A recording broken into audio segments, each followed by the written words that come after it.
Assalamualaikum warahmatullahi wabarakatuh. Ketemu lagi dengan saya di channel vlog berita. Oke teman-teman, hari ini itu ada kabar berita dengan judul Tunjukkan perhatian, Ahok ngaku sakit hati tahu Veronica Tan dapat pesan begini. Suami Puput Nastiti Depi kayak anak kecil lu WhatsApp. Kisruh rumah tangga Basuki Cahayapurnama alias Ahok dengan Veronica Tan sempat mencuri perhatian. Melansir Kompas.com, Ahok menggugat cerai Veronica Tan pada 5 Januari 2018 lalu. Gugatan cerai itu kemudian dikabulkan hakim pada 4 Maret 2018 lalu.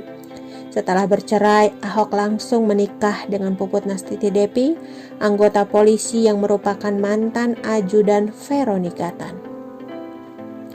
Meski begitu, Ahok masih merasa sakit hati saat sang mantan istrinya mendapatkan pesan dengan nada tak mengenakan hati.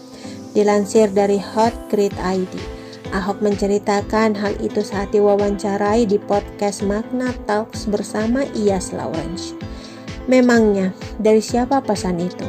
Melansir Grid.id, Ahok awalnya bercerita bagaimana saat jadi bupati dulu. Ia sempat ditantang seorang PNS yang tiba-tiba menyodorkan bacaan ayat suci Al-Quran yang tentunya tidak bisa ia baca.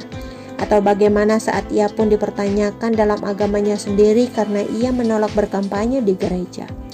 Namun yang paling melekat dalam pikirannya adalah saat ia menjadi wakil gubernur DKI Jakarta.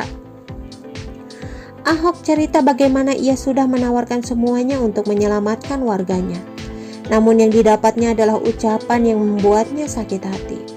Kita udah layani orang begitu besar, dikafir-kafirin. Gue juga panas ya dong, waktu saya jadi wagub, waktu mau mindahin waduk Pluit.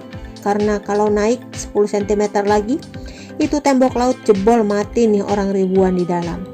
Makanya waktu banjir gue pindahin, gue pikir kasih baju sampai celana dalam. BH semua gue beliin sampai daster. Pokoknya lu tinggal bawa badan masuk deh. Waktu saya datang ke tempat pengungsian, saya bilang siapa yang mau pindah. Saya kasih pengarahan ke mereka.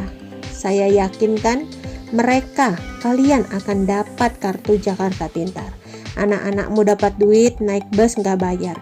Saya cariin kerja di pelabuhan. Saya siapin snack semua. Saya udah kayak sales pakai toa ngomong gitu, diem semua. Nggak ada yang berani daftar. Begitu saya jalan ada surat teriak, Cina gak usah urusin kami urus sendiri. Langsung gue balik nih, gue nyari mana yang ngomong. Terus diam, beraninya keroyokan, tahu gak kisahnya. Sakit hati dengan perlakuan seperti itu. Ahok pun sudah berpikir akan bersikap bodoh amat. Malah ia berpikir akan membiarkan jika orang-orang di sana mati tenggelam. Pasalnya, ujaran kebencian itu ternyata sudah berlangsung lama, bahkan sampai menyasar ke Veronica Tan.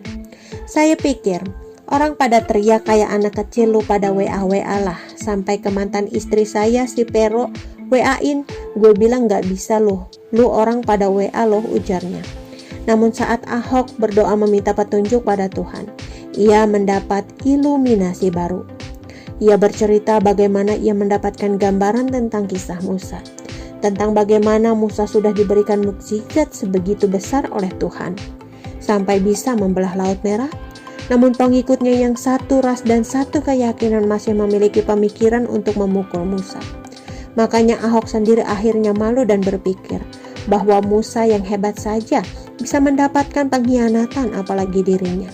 Karena itulah akhirnya ia mendapatkan kekuatan untuk mengurus kembali para pengungsi tanpa pamrih.